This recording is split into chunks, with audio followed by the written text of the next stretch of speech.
The Wheel of Time TV show has been canceled. This is breaking news as of a few hours ago on a Friday, so I am writing this off the cuff with the little information that I have. So according to Deadline, the Wheel of Time TV show has not been renewed for a fourth season. Now, it's possible that this is misinformation. We'll get some kind of an update later that actually it has been renewed or something is happening differently than what was reported, but for now I'm going to believe this. I was planning to do a season 3 deep dive in which I dug into what worked and what didn't work about this show. And I'm not saying that I'm not going to do that, but I do have to change my headline because I was going to say season 3 is a commercial success, and now I can't say that because the show has been canceled. As we've talked about before, the adaptation of the Wheel of Time book series into a TV show was always a risky proposition. There are 14 mammoth-sized books as well as one prequel and companion guides, and Amazon was dictating a 8-episode season format, which is tough to do for a fantasy of this complexity. Personally, I do think that you could distill the essence of the story into something shorter, more compact, more efficient. It would be different from the books, but I think it could get across the main concepts. However, I don't think that the way that this show went about doing it was accomplishing that effectively. Now, I've talked about Rafe Judkins before, and I don't really hold any ill will against the guy. He seems like a nice guy, but he doesn't seem to have the experience required for an undertaking of a TV show of this magnitude. I think he would have been a much better fit for something like The Magicians, which also went off script from the books, but was more about personal relationship dramas than complex world building. What Rafe Judkins has done with The Wheel of Time just didn't work, in my opinion, for that kind of book. And I'm not really sure that I believe that he was a huge fan of the series. I think it was more likely that he's read the books. Maybe he was a fan when he was younger, but is really kind of looking to catapult his career off of this franchise because every network has been searching for its next Game of Thrones, and The Wheel of Time inspired Game of Thrones.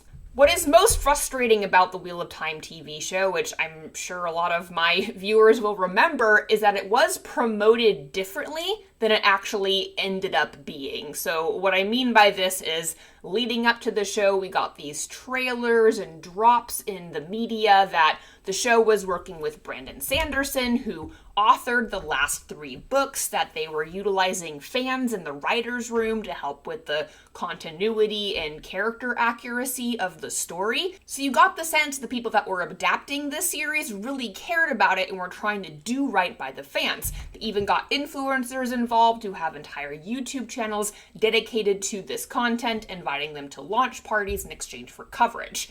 And then the show came out, and it was something.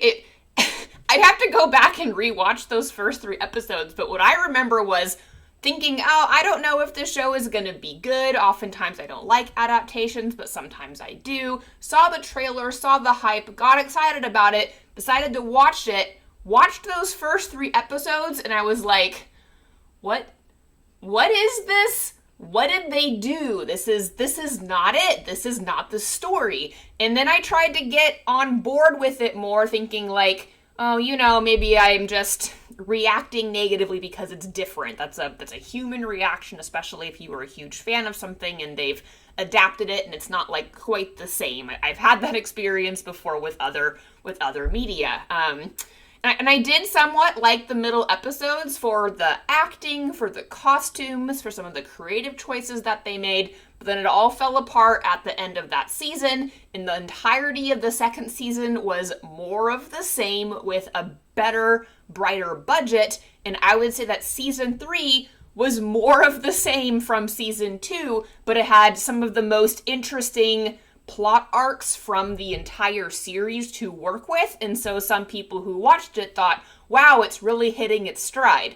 I would say it's peaking, and I think that probably the executives that made the choice to can the show also recognize that if this is as good as it gets, it's not good enough. One of the biggest changes that the TV show made compared to the books is that it changed the main character, which is like a wild choice for a series with this complexity. So in the books, Randall Thor is the main character. In the TV show, they tried to make it Moiraine Damodred, who is played by Rosamund Pike. And no shade on the actors, I think that they are phenomenal. Pike was a really fun person to watch play this role, and if you haven't listened to the audiobooks that she narrates, I would recommend that you do that because they are fantastic. But the logic and the storytelling with such a big change didn't hold up. It didn't make sense. And one of the things that irritated me the most was that the relationship drama seemed to take precedence over the action, adventure, and fantasy elements of the story. It just started being about who is with who and what kind of backstabbing, Temptation Island type conflict can be inserted into the story to appeal, I think, to the proclivities of Rafe Judkins. I don't know the guy, but that's just kind of what it felt like, is there was just so much emphasis on that, especially, honestly, if I'm going to be honest, in season 3. The show also tends to sideline its male characters, which we've talked about, and this is particularly strange and an egregious thing to do for a story that is about equality of the sexes. The Wheel of Time is a feminist story. I am defining feminism accurately as the movement for equality between men and women. Wheel of Time is set in a fantasy world in which men and women both have equal amounts of power. They are different, but they are equal in terms of their time on page, in terms of the plot arcs of the characters, in terms of the powers of individuals. And so that was a really progressive thing that had happened in the 90s. And what the TV show did with it was so weird. They chose, for some reason, to sideline all of the male characters. Even Rand, who is the main character, and his two friends, Matt Coffin and Perrin Ibarra, get very little character development in this show, even as late as the 3rd season. If you think about it, what does Matt do that's like heroic and interesting in season 3? Not all that much. Perrin follows people around and kind of gets pushed into the position of being a leader, but there are no wolves. He doesn't really seem that into it. To be fair, he's not really in the books either, but it just felt like such a disservice to who we know these characters are in the original story. And I do have to acknowledge that the entire show is not bad. There's a lot of stuff to like in this show. And I know there are a lot of people out there who think the book fans are just haters and that we would never like the show under any circumstances and are being really unfair about it, particularly because there are a lot of folks who wanted the show to continue and I'm sure are really disappointed at this news. I will say that, not everything is bad about it. I enjoy watching the show if I turn my brain off and just ingest it like popcorn. And the ratings reflect that. The show is highly rated still. On Rotten Tomatoes, it has an 88% review score from critics and somewhere in the 70s for the audience score, which is really strong. And when you go to forums and message boards and other places in social media to listen to people talking about this show, it's pretty split in terms of opinion as to whether or not people love or hate it. Now, I don't know how much of that conversation might be influenced by AI, because at this point we are in the age of unreality where no one knows anything about what anyone thinks. But it does look like it's moderately well received by audiences. And the acting is fantastic. Even if you feel strongly that the wrong people were cast in certain roles, I can't think of an actor who I'm like, that person's not pulling their weight, they're not doing a good job. I think all of the actors are incredible. I'm really excited to see how their careers take off as a result of being in this show, even though it was canceled. I also think that the costumes are incredible. They're not...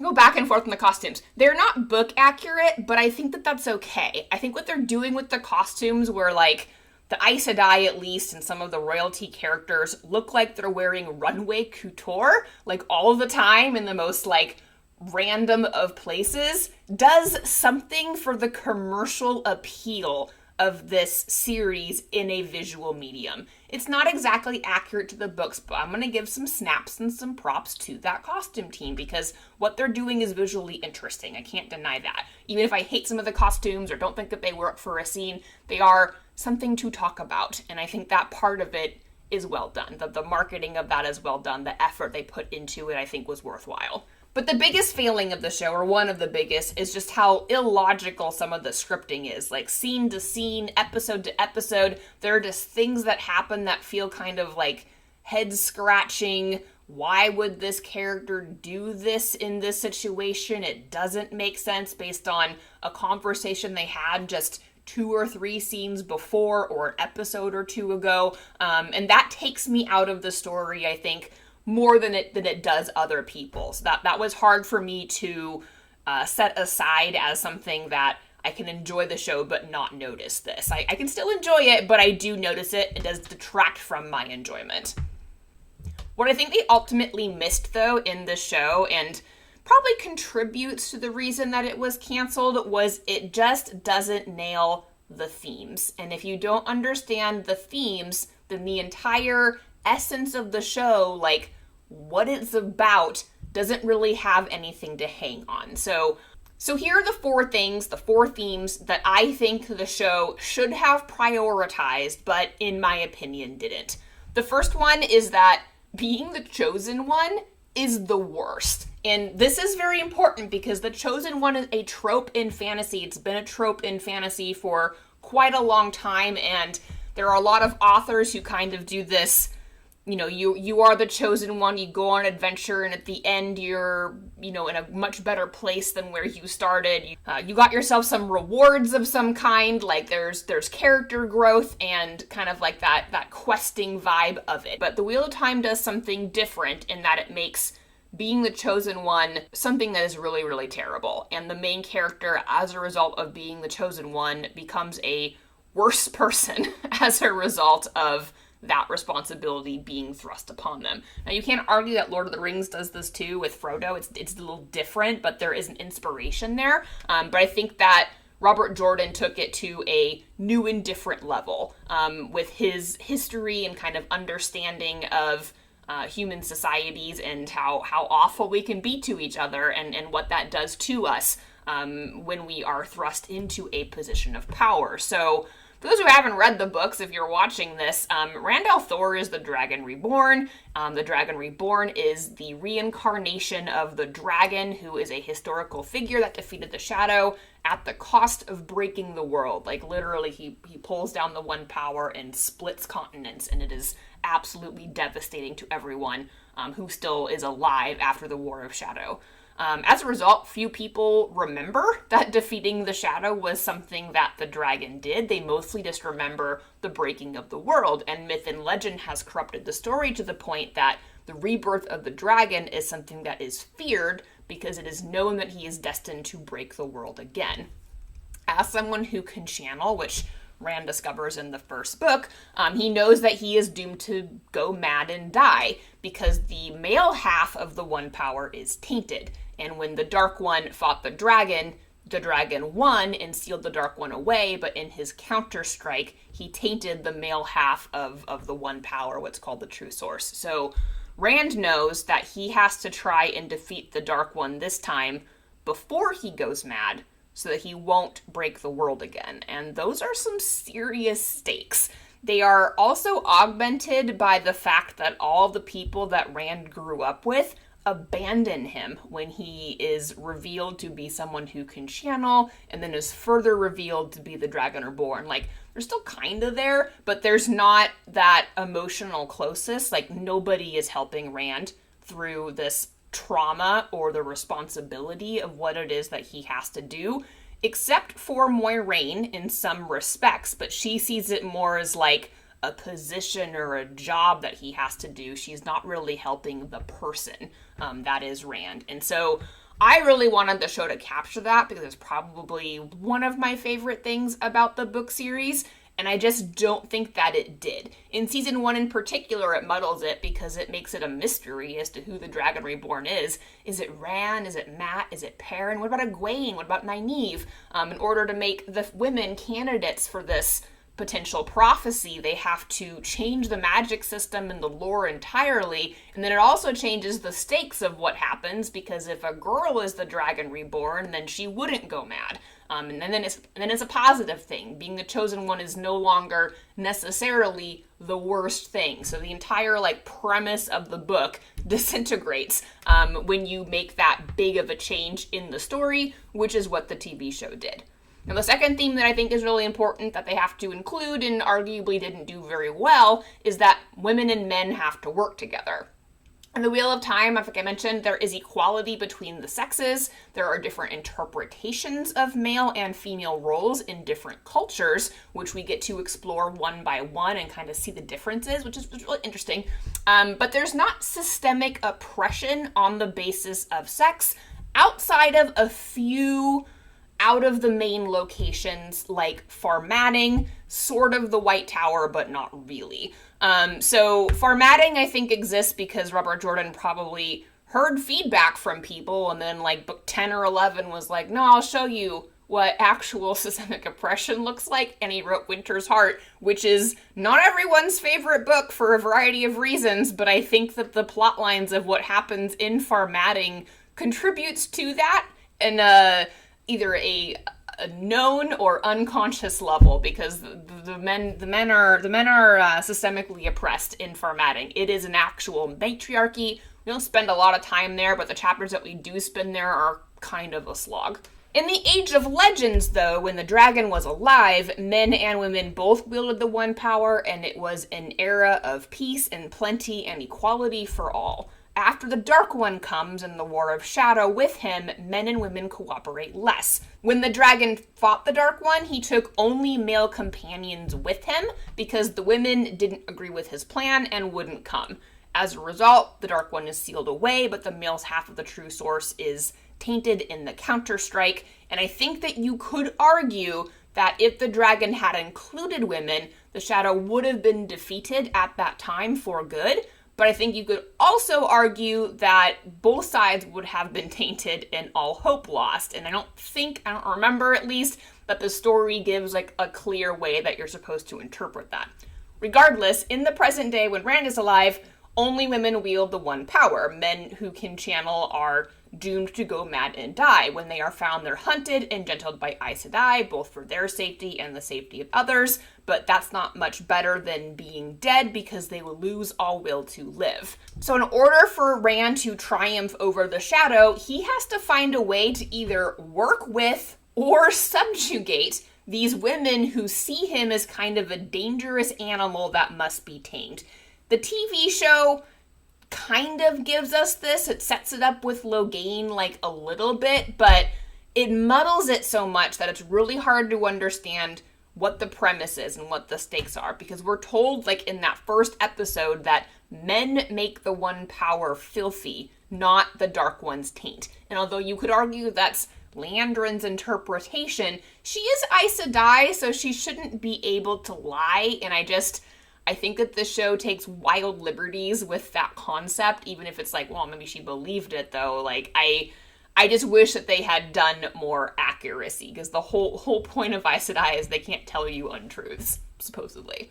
Anyway, the other problem with the TV show in terms of, like, setting up the stakes with the gender equality and how men and women are portrayed in the show is that it really seems to be more about who is going to hook up with who and, like, the romantic partner choices of the characters, even when the decision is really arbitrary, but also when it's like really important. So for much of the TV show, seasons 1 through 3, all the way to the end of 3, Rand's big dilemma really seems to be about whether or not he should choose Egwene, his ex-girlfriend from home, who's kind of wishy-washy about continuing their relationship for honestly understandable reasons, or Lanfear, who is this powerful, in the TV show, vampiric lieutenant of the Dark One who wants to either kill Rand or own him entirely. And I don't know, like, she lies to him and he believes her,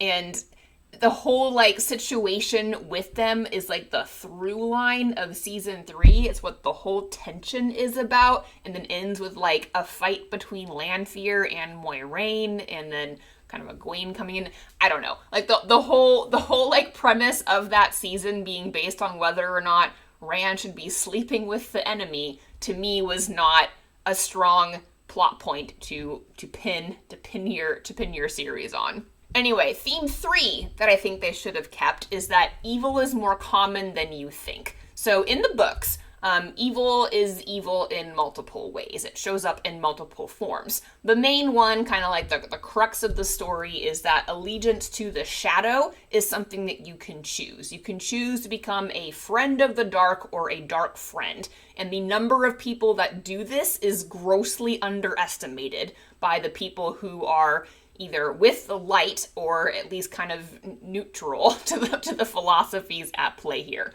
And anyone can be a dark friend. They exist in every country, and they can be at every level of society, so you never know the person you are talking to might be secretly aligned with the forces of darkness. There are also, of course, shadow spawn, because we have to have monstrous creatures born into the service of the shadow that we can kill in really spectacular ways. So those are like the Trollocs and the Myrddraal and the Dragar and the other creatures that make their appearance in this world. Dark friends are not the only kind of evil, though. The book series goes out of its way to make sure that you understand that it's really human traits that we are up against. The problems facing our heroes are often the everyday sort of nonsense. It's people who want power over other people who are greedy, people who are selfish, people who choose to be ignorant or reckless or immature, or they're too afraid to do the right thing, or they can't be trusted for some other reason. That is the big conflict that's happening like all the time on every page, even with characters who are friends with each other. Cannot tell you how many Reddit threads I've gotten from people who are like, my god, Nynaeve is insufferable in book 5. Does she ever get better? And the answer is yes and no, because people are difficult, and the show, or the book series, goes out of its way to make sure that there are both positive and negative traits of every single character that repeat, because it's part of their personality, and they have to work at those things actively in order to grow and improve. We do see some themes of narcissism and abuse emerging as like the key defining characteristics of what makes a evil person, as opposed to just like a difficult person. Dark friends in particular are obsessed with the power in the hierarchy. The more power they obtain over others, the more abusive they come and the more power they want. At the top of the hierarchy are the Forsaken, who are the most powerful men and women who could channel in the Age of Legends, that swore their souls to the Dark One. They've been like calcified in time and then released in the present day to wreak havoc over the world. They are legitimately terrifying, but to be fair, they also snivel a lot before the Dark One. They backstab each other and they act like children a lot of the time. This is intentional, and I think it's actually one of the things that makes the story more literary when it tends to veer into that category.